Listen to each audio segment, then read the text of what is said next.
¿Qué tal, estudiantes del quinto grado de secundaria? Les habla el profesor Guzmán Berrocal para continuar con las clases en esta semana número 31, tema 28. Explicamos cómo se producen los sismos e indagamos las propiedades de los suelos que influyen en la intensidad de los sismos. Entonces, estudiantes, hoy vamos a hablar de sismos. Competencia. Indaga mediante métodos científicos para construir conocimientos, capacidades, problematiza situaciones, diseña estrategias para hacer indagación, genera y registra datos e información, analiza datos e información, evalúa y comunica el proceso y resultados de su indagación. El propósito de la sesión de hoy es indagamos para construir explicaciones sobre cómo son las propiedades de los suelos que influyen en la intensidad de los sismos y sobre la influencia de la ciencia en la prevención de los riesgos. Muy bien, estudiantes, hoy hablaremos de sismos, terremotos, qué es un epicentro, hipocentro, sobre las placas tectónicas, sobre la subducción de estas placas tectónicas, sobre el cinturón de fuego del Pacífico, las fallas tectónicas y cómo se produce un sismo. Empezamos, estudiantes. ¿Qué es un sismo? A ver, un sismo es un proceso por el cual se libera de manera súbita una gran cantidad de energía. Entonces, un sismo simplemente es la liberación de energía. ¿Desde dónde? Desde el interior de la Tierra, ¿verdad? ¿Cuál es la diferencia entre sismo, temblor y terremoto? Recuerdan que va a haber muchas definiciones. Estas definiciones las he sacado del Instituto Geofísico. Muy bien. Sismo, como mencionamos, es todo movimiento o vibración del suelo, ¿verdad? Si el suelo vibra, se mueve, es considerado un sismo. Y obviamente este sismo es causado por la liberación de energía. Esta energía obviamente del interior de la Tierra. ¿Por qué? Por el movimiento de dos placas, justamente donde está una falla tectónica. El espacio o el lugar entre dos placas tectónicas es una falla tectónica. Más adelante vamos a hablar más sobre la definición de cada una de ellas. Entonces, el sismo simplemente es un movimiento por la liberación de energía desde el interior de la Tierra donde se encuentra una falla. ¿A qué nos referimos con temblor? Temblor y terremoto son sismos, con la única diferencia que el temblor es de menos magnitud y no genera mayores daños o destrozos. En cambio, el terremoto obviamente es de mayor magnitud, que usualmente causan grandes daños. Entonces, temblor, poca magnitud, no causan mayores daños. Terremoto, gran magnitud y causan mayores daños. En un temblor, nosotros hemos experimentado muchos temblores, ¿verdad? Simplemente quizás nos despierten, nos mantengan alerta y por lo general no hay daños que lamentar, ¿verdad? Pero en un terremoto, como también lo hemos experimentado ya varias veces, sí hay daños materiales, hay daños humanos, daños económicos por cantidades. Entonces, nosotros nos debemos cuidar, ya debemos estar prevenidos ante un terremoto. Y el término maremoto, ¿de dónde surge? Muy bien. Terremoto y maremoto son algo muy parecidos. Terremoto se origina en la superficie terrestre, ¿verdad? Pero un maremoto se ocurre en el interior del océano, en el interior del mar. Y este movimiento del interior del mar, de la superficie del interior del mar, va a producir un tsunami, como vemos en esta imagen. Entonces, terremoto y maremoto son muy parecidos, solo que terremoto es fuera del mar, fuera del océano, en la tierra, y maremoto en el interior de la superficie de los océanos.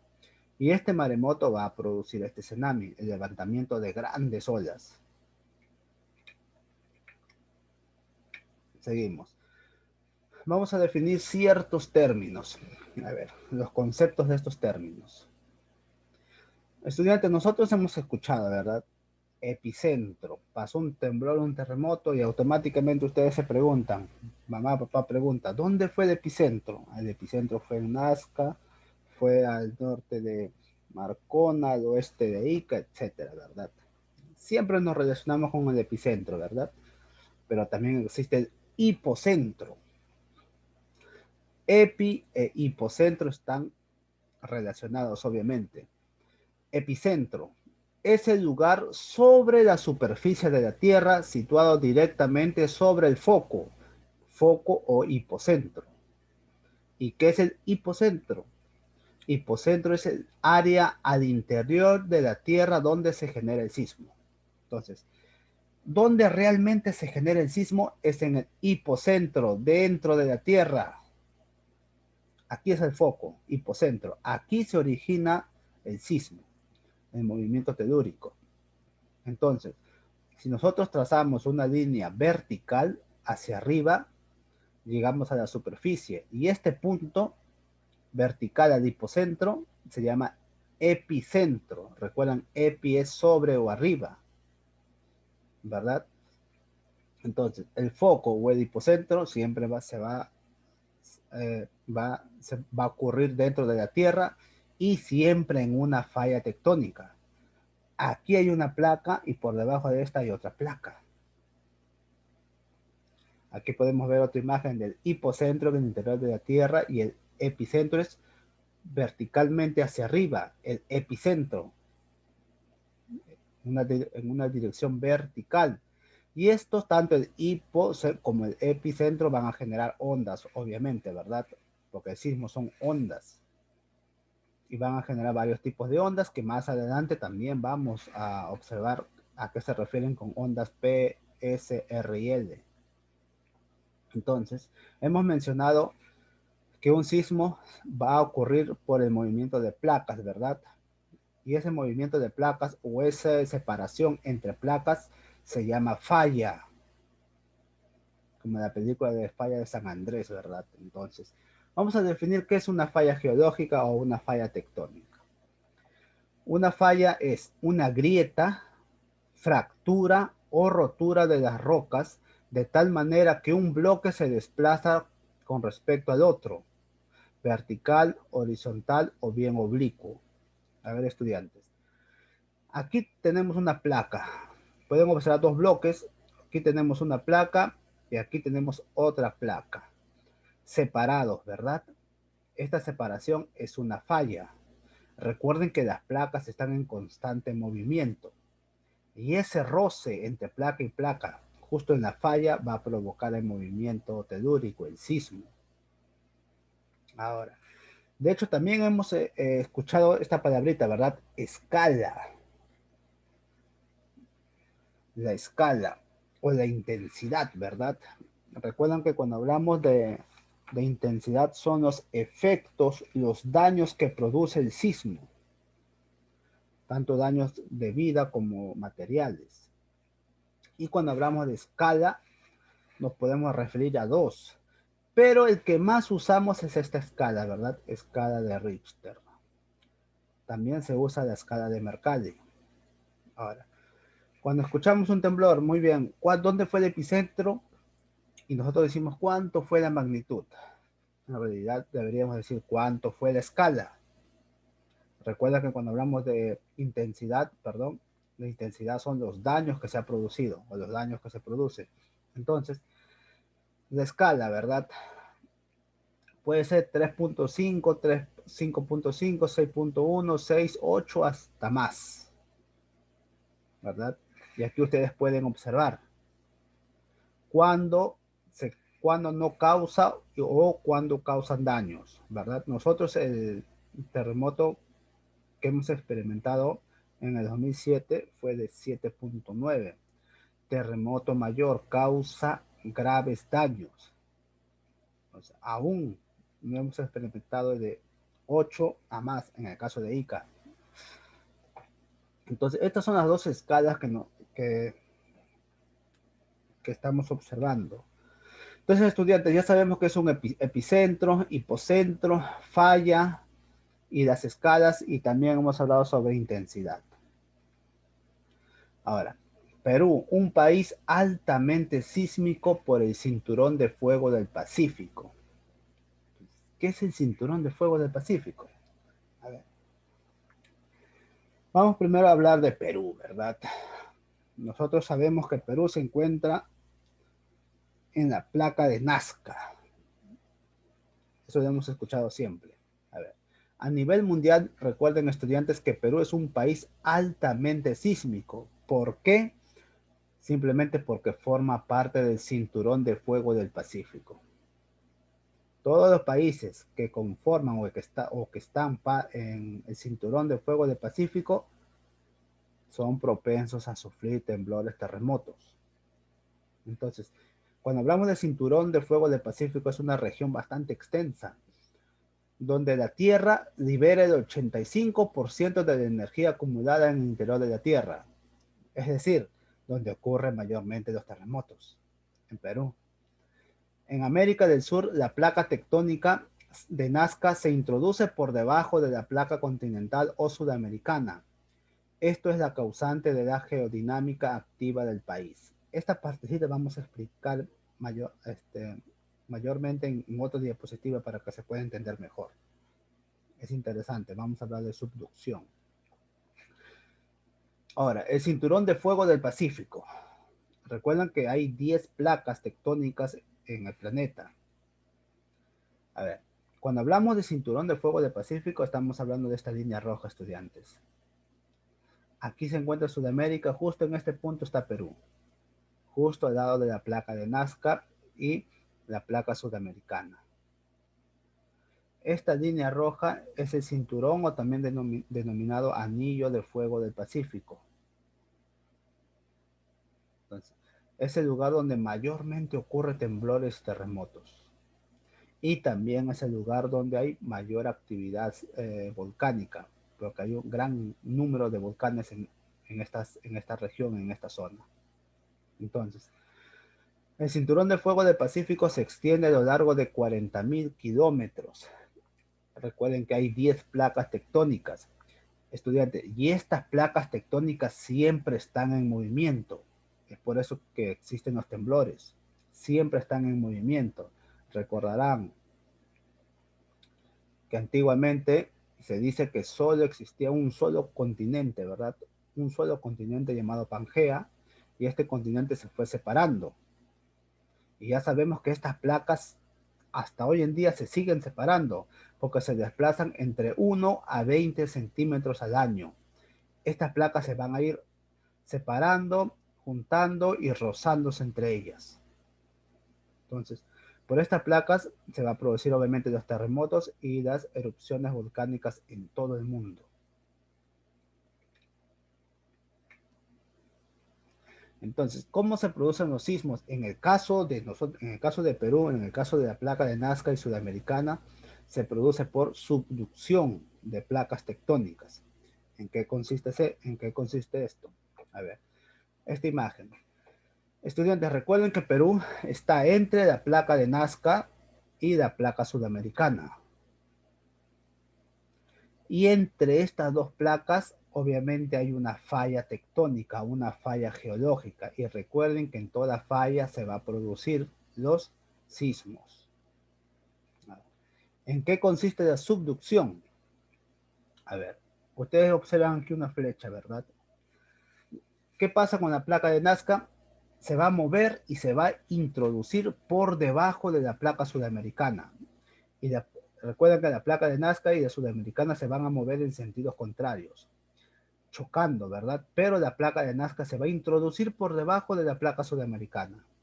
Y por ende, la placa sudamericana va a estar por encima de la placa de Nazca. Es por eso que se originan las cordilleras en esta zona. Ahora, como están en constante movimiento, estas dos grandes estructuras, estos dos grandes bloques se van a ir rozando. Se van a ir rozando. Entonces, al rozar va a haber fricción, ¿verdad? Y en esa fricción se van a quedar pegados. Y por estas dos placas, al querer moverse, van a utilizar mayor fuerza. Como no se pueden mover, van a utilizar mayor fuerza. Entonces, cuando ya están demasiado pegados, demasiado unidos, van a utilizar una mucho mayor fuerza y eso va a producir los terremotos. Por lo general, siempre hay pequeños temblores. Es porque las placas siempre están rozando, hay poca fricción. Pero en una de ellas hay tanta fricción, o sea, se quedan tan pegadas las rocas que necesitan de una mayor fuerza. Y cuanto mayor fuerza para mover estas placas, obviamente se va a producir una mayor intensidad de terremoto, una mayor magnitud, una mayor escala. Entonces, estudiantes, la subducción de la placa de Nazca, cuando hablamos de subducción es que se ingresa por debajo de la placa sudamericana, va a ingresar por debajo de la placa sudamericana, ha provocado que esta área sea altamente sísmica y volcánica. Entonces, de esta forma se producen los sismos en nuestro caso, entre la placa de Nazca,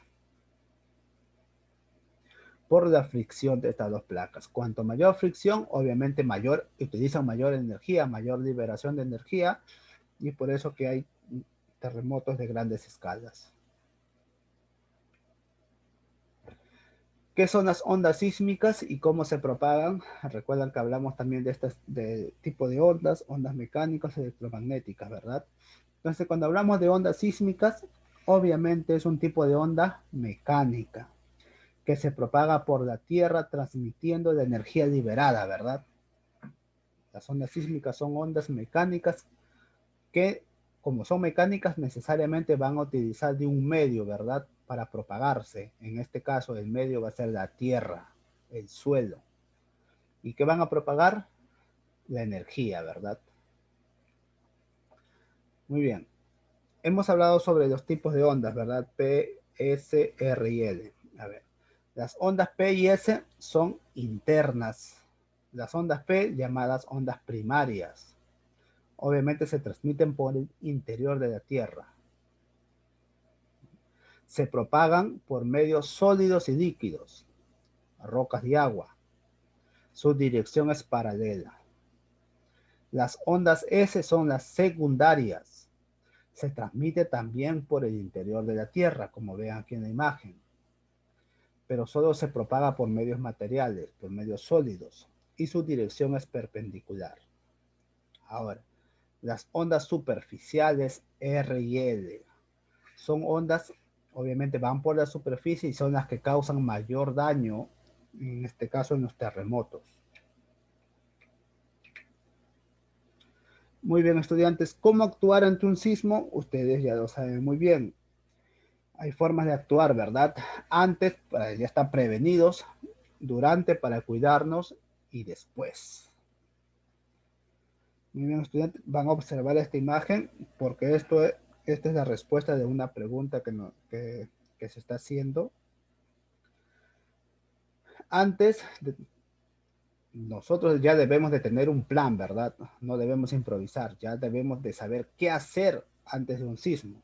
Nosotros también debemos saber qué hacer durante un sismo.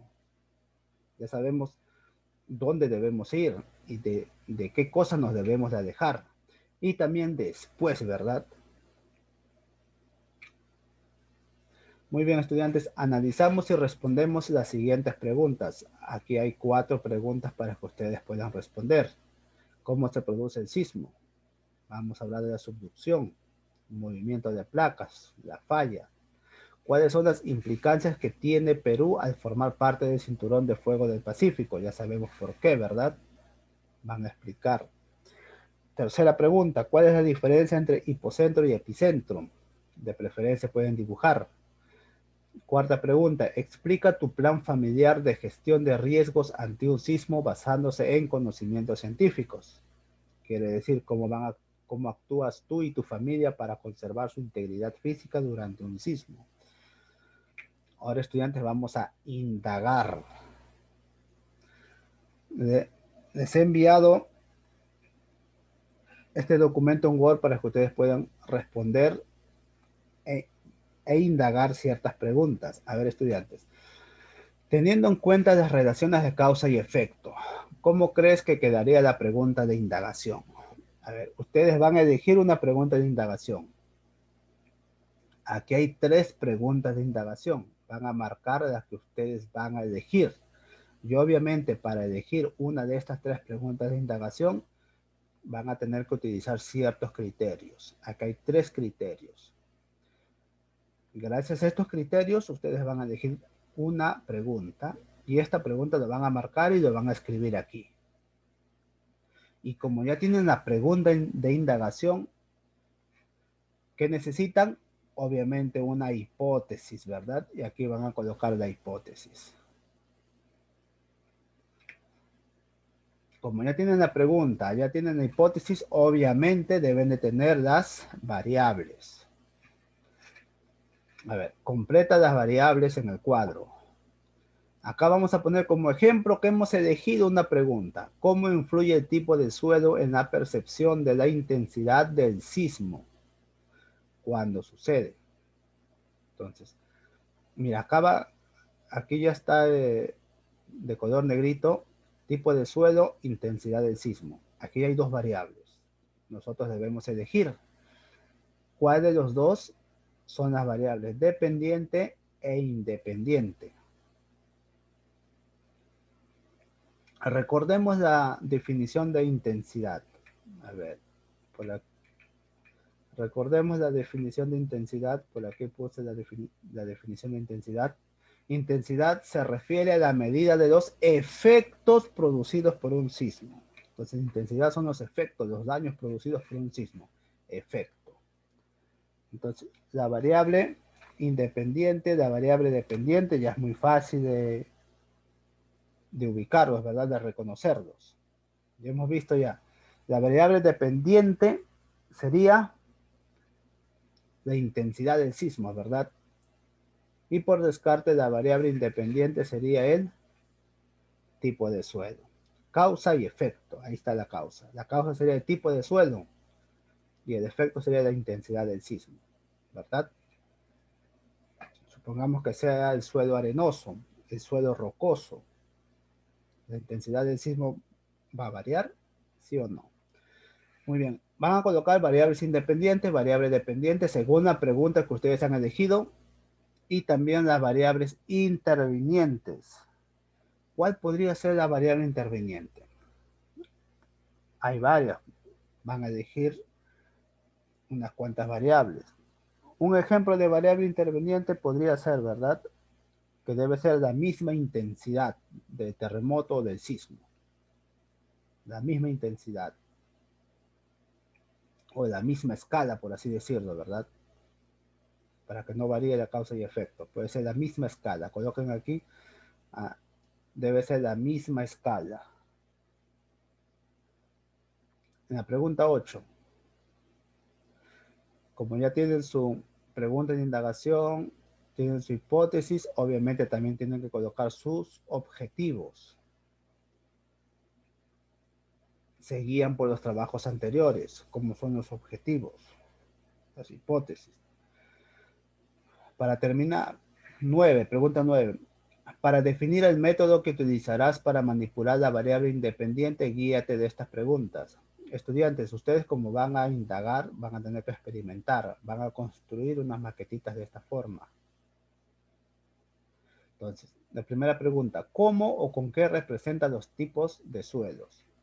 Como en la imagen, ¿verdad? Pueden utilizar la adobe, piedra, por ejemplo. Ahí están los 3 tipos de suelos. Ponen sus respuestas. ¿Cómo te aseguras de que el sistema casa esté centrado sobre el tipo de suelo? ¿Cómo esté centrado? ¿Qué van a hacer? ¿Lo van a pegar? ¿Lo van a amarrar?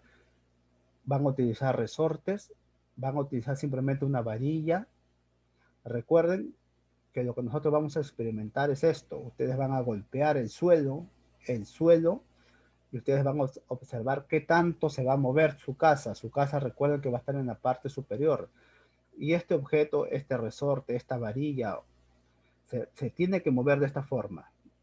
A esto se llama oscilación, va a ir oscilando, se va a ir moviendo desde su propia base, se va a ir moviendo. ¿Para qué? Para asemejar un temblor, un terremoto. A ver, seguimos. ¿Qué materiales te ayudarán a comprobar o medir los efectos de tipo de suelo? Pues van acá a colocar los materiales. ¿Con qué provocarás una perturbación para que el resorte se mueva? Como el objeto, ¿verdad? Aquí han utilizado un alicate para golpear el suelo. Pueden utilizar un martillo, un palo, una piedra, etc. ¿Cómo harás para medir el tiempo de las oscilaciones para cada tipo de cuerpo que vas a utilizar? ¿Cómo vas a calcular la frecuencia? Recuerden, estudiantes, que ustedes tienen que hacer esto. Tienen que mover el resorte, la varilla. Esta esfera va a ser su casa. Pueden utilizar cualquier objeto como casa y colocarlo por encima de esta varilla. A medida que se va a ir moviendo, ustedes van a ir midiendo el tiempo, midiendo las oscilaciones. Van a ir respondiendo cada una de estas preguntas. Si tienen alguna duda, ya saben, estudiantes, me pueden consultar a mi WhatsApp. Muy bien, estudiantes, sería todo por la clase de hoy. Nos vemos en la siguiente clase. Cuídense mucho.